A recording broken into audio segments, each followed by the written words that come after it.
Hello, hello, my nasties. Welcome back to the channel. New year, fresh new resolutions, everyone's favorite topic, right? You can actually physically feel my eyes rolling right now, can't you? Yeah, I can't stand the whole new year, new me bullshit. That's not what this is about. So let's get into today's video. But before I do, first of all, hi, hello, welcome to returning nasties, to new fresh meat. Welcome to the channel. My name is Karla. I am an artist, and that's what we talk about here. Art and all of those other delicious shenanigans. So, what are you looking at right now? Well, what you are staring at, well, assuming you are watching the video, because you may very well just be listening to me blah, blah, blah in the background, but the illustration that you see in this video was penciled in a sketchbook, which of course will be linked down below. And it was an autumnal themed coloring page for my Patreon patrons back in November. Therefore, she is no longer available for download. So if you are interested in downloading this page and you join my Patreon, I'm sorry, she's no longer available. My exclusive coloring pages are available during the month that they are created. So that's that on that. I just loved her so much that I wanted to finish her and then subsequently make a Sketchy Saturday video. So to my patrons who were patrons, I hope you downloaded her. I hope you love her. If you were a patron during that time and it just slipped your mind to download, let me know and I'll send her over your way. No problem. So in this video, I am using markers, gel pen, and technical pen, all of which will be linked and or listed down below as well. Okay, so now on to the topic of the video. Today's conversation is going to be divided twofold, I suppose. I'm going to do my best to be neat with my presentation here because you guys know I don't script my videos. I have a few little bullet notes here on my sheet, but things tend to go off the rails more often than not. So topic number one, we are going to be discussing the idea of blindly setting lofty goals for yourself, especially early on in the year, and how that is just a recipe for disaster that is guaranteed to make you fail. And the second topic of discussion is going to be how setting goals based on arbitrary timelines, i.e., it's a fresh new year, so I'm going to do something new, how doing that is equally silly and an easy setup for disaster. So let's get into point number one. Allow me a little sip here. Black coffee, nothing special today. Okay, so first of all, I am not against setting creative goals for oneself. I mean, this can go for any goal, honestly, but because this is an art channel and I am an artiste, we are going to focus specifically on creative goals. So I'm not against it. Absolutely not. I mean, hell, I do it on a regular basis. I will go so far as to say that I'll go one step further to toot my own horn by saying that every goal that I have ever set for myself, I have achieved. Yes, thank you very much. However, there is one caveat to all of this, and that is that although, yes, indeed, I have met just about every single goal that I have ever set for myself, I have met these goals to varying degrees of success. Some of these achievements I would actually consider to be failures, but I still achieved the goal. Does that make sense? Probably not, but in my head it does. You know, I aimed for this, I fell short, but I touched what I was aiming for. I just didn't necessarily get it, right? So anyways, that's a topic for another day. The point is, if I say I'm going to do something, I'm going to do it. I never slack off. It may take me longer to achieve or to do what it is that I say I'm going to do, but I do it, okay? I have no patience for no follow through. I can't deal with laziness, no lack of follow through, all of that bullshit. I don't have time for it. So there you go. I know my work ethic and my capabilities, and I am relatively self-aware enough to know what I should and should not aim for.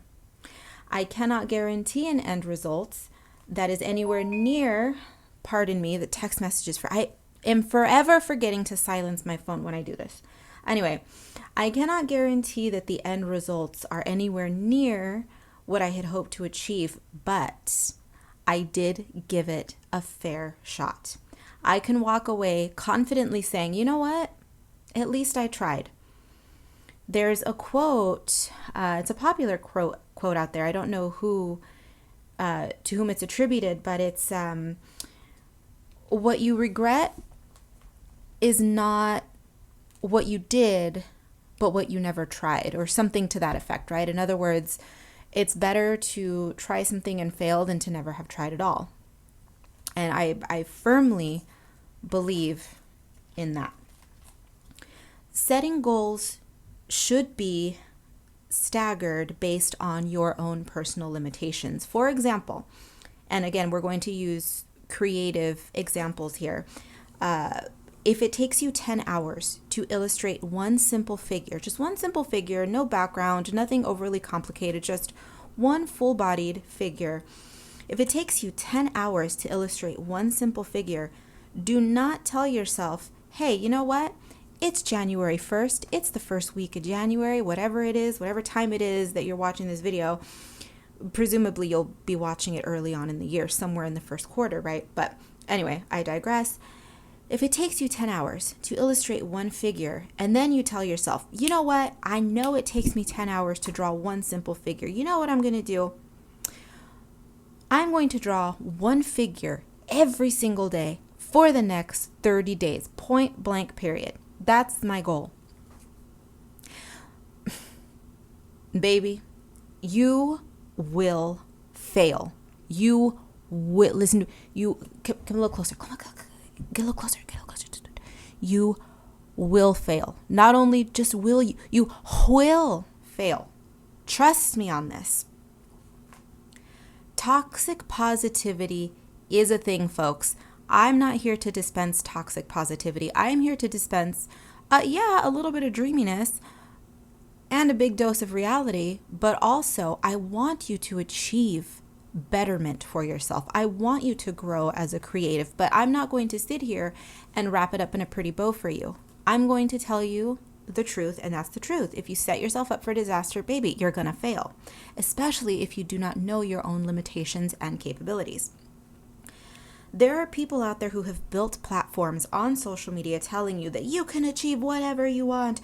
Just listen to me, take my course, read my book, look at everything I have achieved. And this does not necessarily just end with artists. This could be people in all facets of life, fitness, personal development, all of these people, right? I can't stand that rhetoric. It's just, I'm not about it. The more they hype you up, the harder you fall. And that is what they're capitalizing on. They are capitalizing on the toxic positivity. I'm providing this shred of advice for free. If you cannot take a good, hard, honest look at yourself and be realistic about your circumstances, your abilities, you will fail each and every time. I don't care how much these self-help artists, self-help gurus, all these bullshit artists hype you up. If you do not understand yourself, you are going to fail.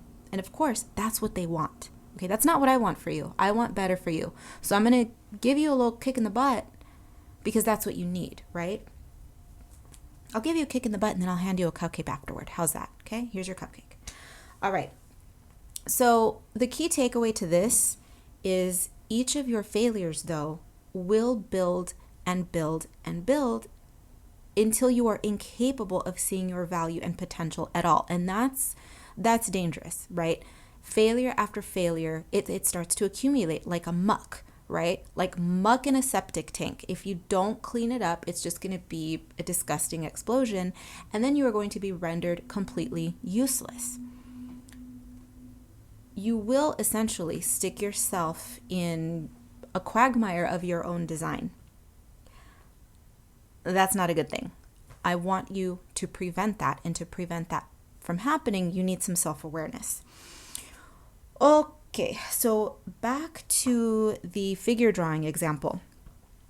Instead of placing this insanely impossible goal on yourself to illustrate one 10-hour figure every single day for 30 days. Instead, why not try something like, in 30 days, I would like to be able to sketch a figure in 7 hours, maybe 8 hours tops. I want to aim for 7, but if I land on 8, that's cool with me. So during that time, you do put in an effort.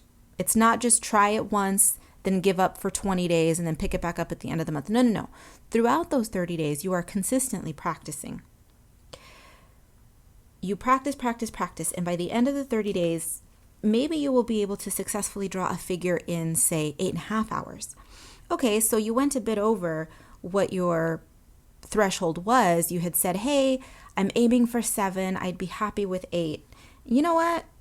After 30 days, I managed to make it to 8.5.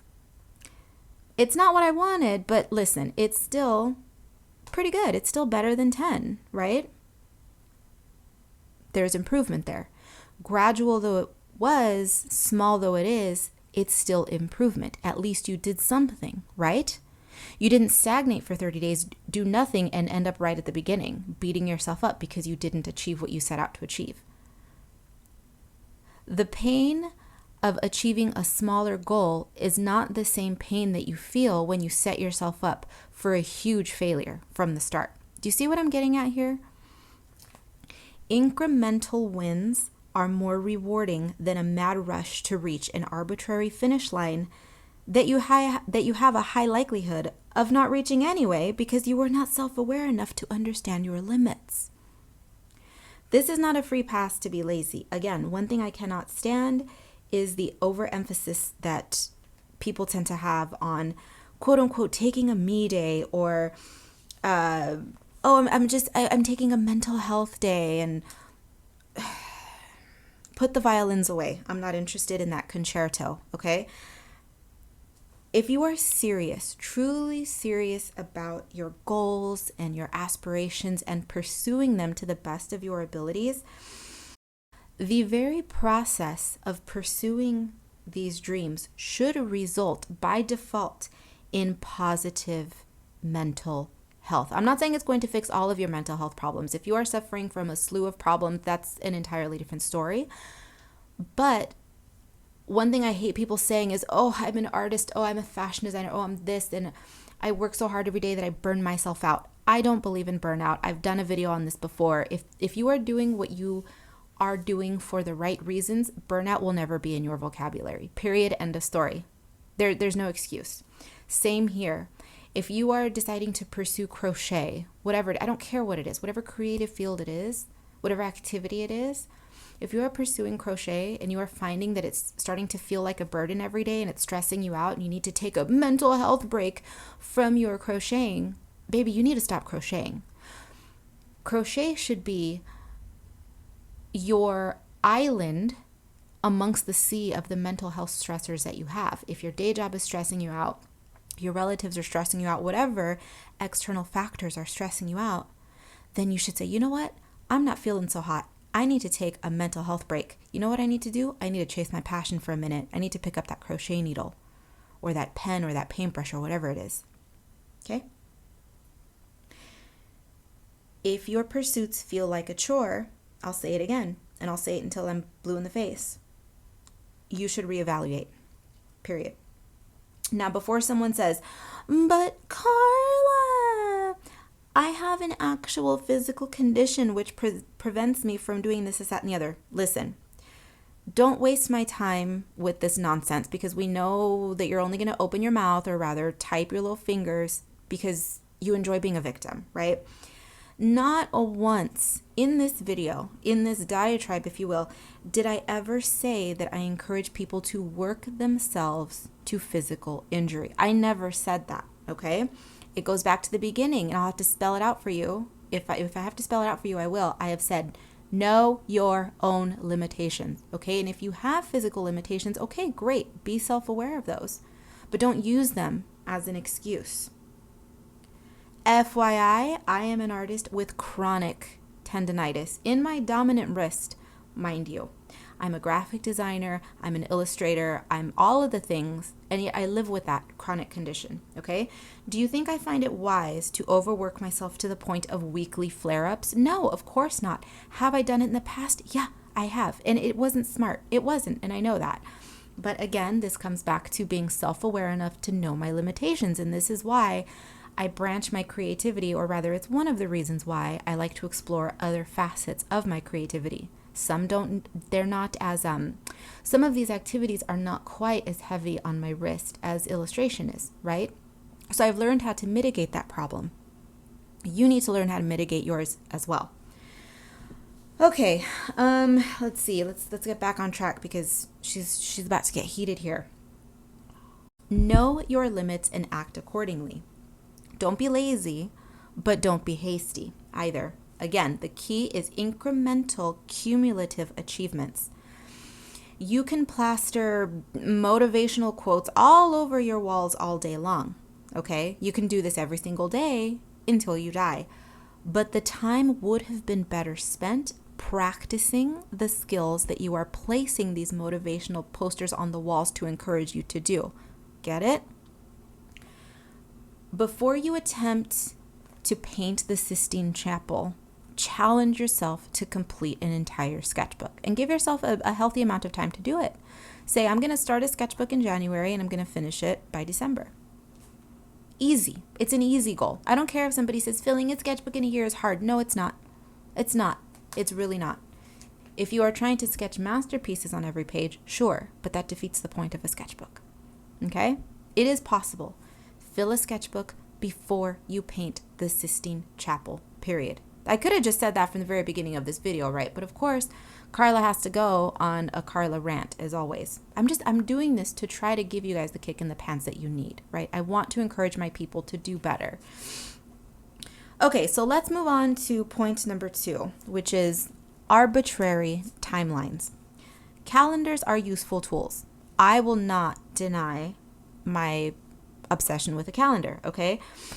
Yes, I would be scrambling with a capital S, scrambling, okay, if I did not have a planner. However, setting ridiculously strict goals, particularly early in the year, is bound to fail. Why? Resolutions, man-made physical borders, rules of comportment, social mores, none of these things should ever rule over anyone's creative goals and aspirations, period. Man-made barriers are ridiculous, right? I mean, barring certain laws, don't kill each other, that's a good one. But other arbitrary rules and lines in the sand, no, not for me. Let me paint a little picture for you. How many times has this happened to you, or have you seen this happen to someone online or someone that you know in person? Okay, so someone sets a goal in January. We'll use you as an example. Let's just say you, okay? You set a goal in January. You fail to achieve it by March. This inevitably results in several weeks spent beating yourself up for being a failure. And before you know it, autumn is rolling around again, and you start rethinking about the goals that you so meticulously mapped out in your fancy bullet journal way back in January. Inevitably, you will say to yourself, well, I did have these goals at the beginning of the year. Life got in the way. But you know what? Life is busy right now. It's the end of the year, but the new year is right around the corner. So these goals that I had in January of this year, yeah, we're going to try it again next year. We're going to try it again next year, and this time I'm serious, damn it. This time I'm going to achieve everything that I wanted to do this year and didn't. Guess what happens next? Crickets. The cycle repeats. It repeats for everyone except those of us who are dedicated and self-aware enough to have spent the entire year diligently working toward whatever goals and aspirations we set for ourselves. And little by little, we collected our small and large victories, but also we dusted ourselves off when we failed. We tried, we achieved, and we also failed. Lather, rinse, repeat. We didn't just talk the talk. We did our thing on our terms, on our own timeline. And in the end, we achieved more than the people who set their lofty, impossible goals. That's it. I'm going to go ahead and end this video here. I was hoping to not make it beyond the 25-minute mark, and we're creeping up there. So, to end this video on an encouraging note, by all means, make those New Year's goals and resolutions, but make them with a realistic and discerning eye. Yes, of course, be aspirational, aim high, but not so high that you will break your neck if you fall. A scraped knee, a twisted ankle here and there, a sprained finger, fine. Bumps, bruises, scrapes, perfectly fine. Cool, got it. No risk, no reward, right? Just take an honest inventory of yourself right now, within the next week, okay? And plan accordingly. You will only fail if you allow yourself to fail. And failure is guaranteed if you are not honest with yourself. Got it? Great. If you ever need a sparkly kick in the pants, you know where to come get it. I am happy to dispense. And again, I'll hand you a cupcake at the end of it, okay? All right. Have fun being creative, whatever it is that you're doing. Drawing, painting, illustrating, crocheting, whatever it is that you do. Let me know down below. What is it that you do? What are you passionate about? Let me know. Have fun. Again, just enjoy yourself. Enjoy being creative and being messy. And have a productive year this year. Weirdos. If that's what you want, of course. If you want to be a lazy ass, that's on you. But for those of you who want to improve some area of their creative life, go forward. Go forward, my heathens. Go forward, work, improve, build, grow. And again, call on your favorite harpy, your favorite desert vampire for a kick in the pants when you need it. All right, be bad, be good. I don't give a damn which. Just make sure you come back in one piece, and I will see you all in the next video.